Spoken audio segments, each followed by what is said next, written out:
இந்த வீடியோ உங்களுடைய எஜுகேஷன் பர்பஸ்க்காக மட்டும்தான். இன்வெஸ்ட்மெண்ட் அட்வைஸ் ஆகவோ ரெக்கமெண்டேஷனாவோ எடுத்துக்க வேண்டாம். உங்களுடைய ஓன் ரிசர்ச் மூலமா மட்டுமே நீங்க என்ன பண்ணணும், உங்களுடைய இன்வெஸ்ட்மெண்ட் டெசிஷன்ஸை எடுக்கணும். சரிங்களா? மக்கள் அனைவருக்கும் வணக்கம். இன்னைக்கு நம்ம பைசா மாஸ்டர் தமிழ் சேனல்ல பார்க்க போற முக்கியமான டாபிக் பேங்கிங் செக்டார்ல இருக்கக்கூடிய யூனியன் பேங்க் ஆஃப் இந்தியா. சரிங்களா? இந்த யூனியன் பேங்க் ஆஃப் இந்தியா உங்களோட போர்ட்ஃபோலியோல ஆல்ரெடி இருக்கா, அது கண்டினியூஸா வச்சுக்கலாமா வேணாமா, இல்ல நீங்க கன்சிடர் பண்றதுக்கான ஸ்டேஜா அப்படிங்கிறது தான் நம்ம இப்போ இந்த வீடியோல பார்க்க போறோம். ஸோ உங்களுடைய போர்ட்ஃபோலியோல நான் எப்பவுமே சொல்லுவேன், பேங்கிங் அண்ட் நான் பேங்கிங் சேர்த்து 30% ஃபைனான்ஸ் இண்டஸ்ட்ரியில மட்டுமே நீங்க 30% வச்சுட்டு மீதி 70% தான் சைக்கிளிக் பிசினஸ்ல இன்வெஸ்ட் பண்ணணும் அப்படின்ட்டு செக்டார்ஸ்ல, இல்லையா?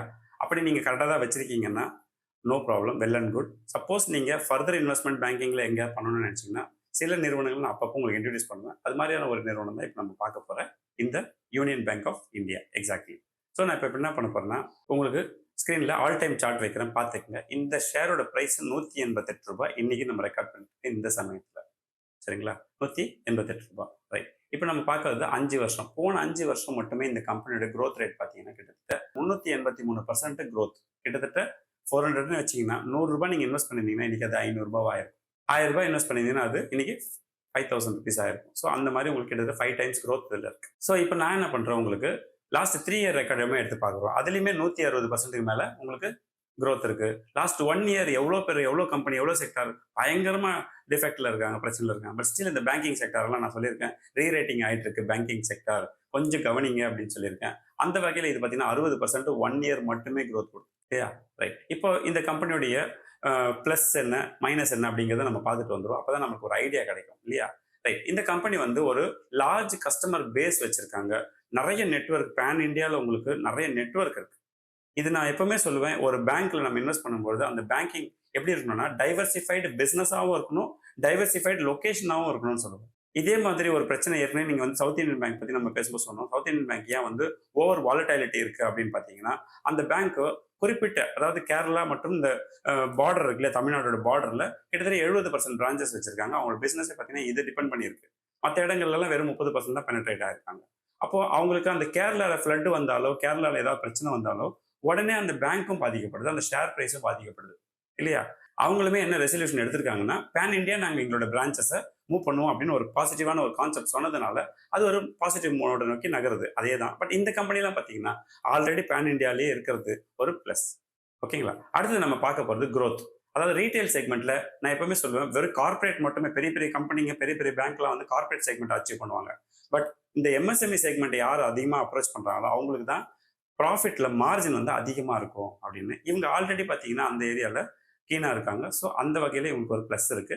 டிஜிட்டல் எக்ஸ்பான்ஷன், இவங்க கொஞ்சம் ட்ரெடிஷ்னலாக ரிசர்வ் டைப் ஆஃப் பிஸ்னஸ் தான் பண்ணியிருந்தாங்க இதுக்கு முன்னாடி. இப்போ கம்ப்ளீட்டாக டிஜிட்டல் நோக்கி நகர்றாங்க. எல்லா பேங்க்கும் வரும்போது இவங்களும் வந்து தான் ஆகணும். அதனால மேன் பவரும் பார்த்தீங்கன்னா கொஞ்சம் அதிகமாக போட வேண்டிய இடத்துலலாம் கொஞ்சம் கொஞ்சம் குறைக்க வேண்டிய பாசிட்டிவ் ஆப்ஷன் கிடைக்குது, இல்லையா நமக்கு? இதெல்லாம் வந்து ஒரு பக்கம் பாசிட்டிவ். பட் நெகட்டிவும் இருக்கும்ல இந்த பேங்குக்கு அப்படின்னு பார்த்தீங்கன்னா, பிரைவேட் பேங்கிங்கோட செக்மெண்ட்ல பார்த்தீங்கன்னா இவங்களுக்கு காம்படிஷன் ஹெவியாக இருக்கும். என்ன, ஏன்னா இப்போ பார்த்தீங்கன்னா ஐசிஐசி இருக்கு, HDFC இருக்கு, இவங்களாம் வந்து பெரிய பெரிய மோனோபலியா இருக்காங்க. அவங்கள பீட் பண்ணி இவங்களும் இன்னைக்கு வராங்கன்னா காரணம் என்ன தெரியுமா? இவங்களோட base, customer base, personal touch, அது இவங்ககிட்ட எப்பவுமே இருக்கும் அப்படிங்கிறது ஒரு ப்ளஸ். அடுத்தது பார்த்தீங்கன்னாக்கா ரிஸ்க். நான் பெர்ஃபார்மிங் அசெட் வந்து சில நேரங்களில் இந்த விவசாய கடன்களில் சார்ந்த கடன் கொடுக்குறாங்க இல்லையா, விவசாய பொருட்கள், வேளாண் பொருட்கள் சார்ந்து, அதில் வந்து இவங்களுக்கு கொஞ்சம் பேட் டெட்ஸ் வரதுக்கு வாய்ப்பு இருக்குது அப்படின்ற ஒரு பயமும் இருக்குது. அது இல்லாமல் மார்ஜின் ரிக்குவயர்மெண்ட் இருக்கு இல்லையா, ஃபிக்ஸட் டெபாசிட்டுக்கும் லோன் கொடுக்கறதுக்குமான கேப் வந்து ஆக்சுவலாக இவங்களுக்கு ப்ரெஷர் தான், இல்லைன்னு சொல்ல முடியாது. ஏன்னா அதிகமான இன்ட்ரெஸ்ட் ரேட் கொடுத்தா தான் இங்கே வந்து டெபாசிட் பண்ணுறவங்களும் இருக்கிறாங்க. கம்மியான இன்ட்ரெஸ்ட் ரேட்டில் லோன் கொடுத்தா தான் தேடி வந்து லோன் எடுக்கிறாங்க. அப்போ இந்த ஏரியா இவங்களுக்கு ஒரு கிரேவாக இருக்கான்னு கேட்டால் மார்ஜின் அந்த இடத்துல கொஞ்சம் அஃபெக்ட் ஆகுது. பட் ஸ்டில் அவங்க வந்து பெர்ஃபார்மன்ஸை பெட்டராக தான் பண்ணியிருக்காங்க. நான் உங்களுக்கு ஃபினான்ஷியல்ஸ் காட்டுறேன், அப்போ பார்த்தீங்கன்னா புரிஞ்சுப்பீங்க. இப்போ இவங்களுடைய ஃபினான்ஷியல் ஃபண்டமெண்டல்ஸ்லேருந்து நம்ம ஸ்டார்ட் பண்ணுவோம். அதாவது இப்போ எவ்வளோ இருக்குது? 7.7 பி இருக்கு. ஆக்சுவலாக நிறைய பேங்க் இப்போ ஸ்டேட் பேங்க்லாம் பார்த்தீங்கன்னா 12 தாண்டி போயிட்டாங்க. பல பேங்க் இப்போ நகர்ந்துட்டு வராங்க.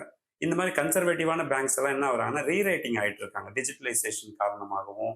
அப்புறமா இந்த கோல்டு லோன் வந்து இவங்களுக்கு ஓப்பன் பண்ணி விட்டாங்கல்ல கவர்மெண்ட், அந்த ப்ரொவிஷன்னாலையும் என்ன ஆகுதுன்னா இவங்க வேகமாக வளர்றாங்க.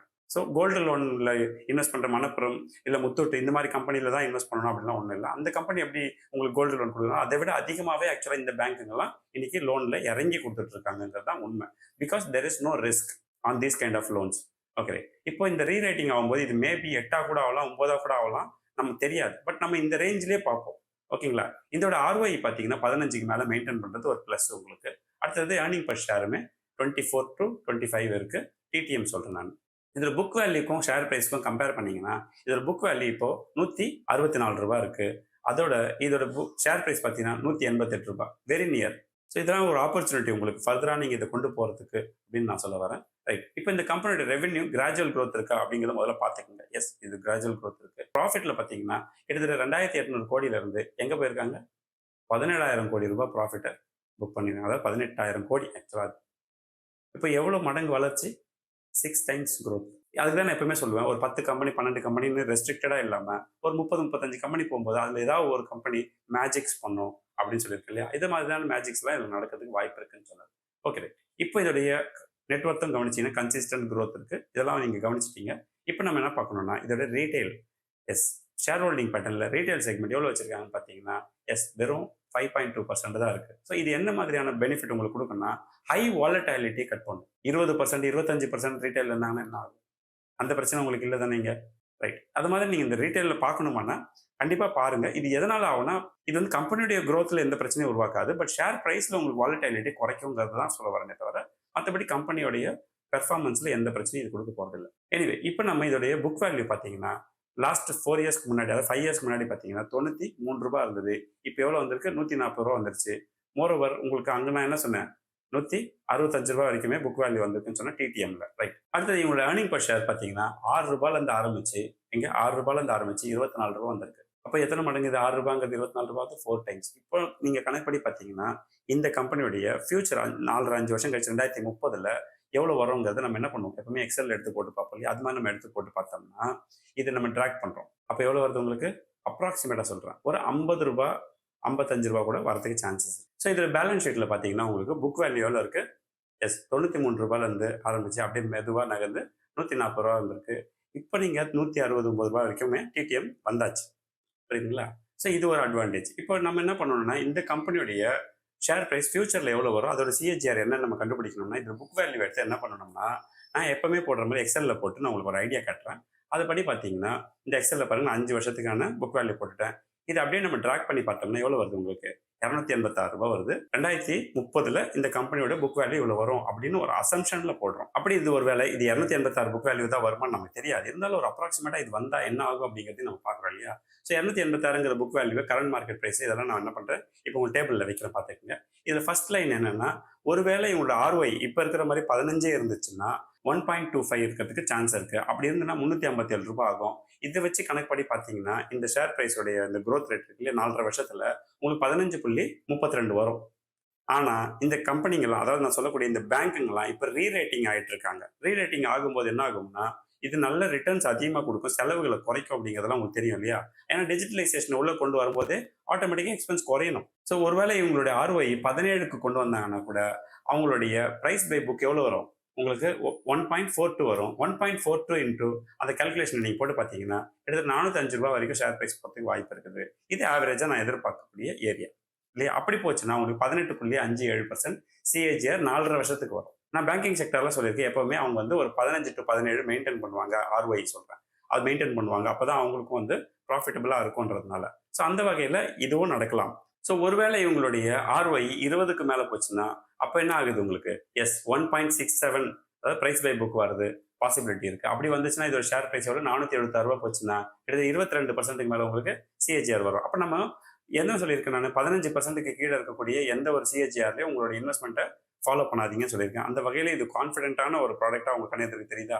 ஸோ இப்போ நீங்க கன்சிடர் பண்ணணுமா வேணாமாங்கிறத முடிவு பண்ணிட்டு இப்போ நீங்க என்ன பண்ணணும், இந்த மாதிரி ஸ்டாக் எல்லாம் உங்க போர்ட்ஃபோலியோல இருக்கா இல்லையா, நம்ம கரெக்டாக தான் கன்சிடரேஷன் போயிட்டு இருக்குமாங்கிறதெல்லாம் ரீசெக் பண்ணிக்கோங்க, உங்க போர்ட்ஃபோலியோவை ரிஃப்ரெஷ் பண்ணிக்கோங்கன்னு சொல்லுவாங்க இல்லையா? ஸோ கம்யூனிட்டியில் இருக்கவங்களுக்குலாம் இந்த மாதிரியான விஷயங்கள் எல்லாம் நான் எப்பவுமே சொல்லுவேன். அதே தான் உங்களுக்கும் சொல்றேன். இது ஒன்றும் பெரிய வித்தியாசம் இல்லை. கம்யூனிட்டியில் ஒரு வேலை நீங்க ஜாயின் பண்ணலாம், ப்ளீஸ் டிஸ்கிரிப்ஷன் லிங்க் கொடுக்குறேன். லிங்க்ல ஒரு வீடியோ இருக்கும், அந்த வீடியோ பாருங்க. அந்த வீடியோ பிடிச்சிருந்தா நீங்க ஜாயின் பண்ணிக்கோங்க. ஓகேங்களா? நான் எப்பவுமே சொல்றதுதான், ஃப்ரெண்ட்ஸ் அண்ட் ஃபேமிலிக்கு காசு பணம் கொடுத்து உதவி செய்யறதை விட என்ன பண்ணலாம், இந்த மாதிரி நல்ல இன்வெஸ்ட்மெண்ட்ஸ் ஐடியாஸ் கொடுக்கலாம். அவங்க லைஃப்ல நல்லா வருவாங்க. அடுத்த ஒரு இன்ட்ரெஸ்டிங்கான வீடியோ சந்திப்போம். நன்றி, வணக்கம்.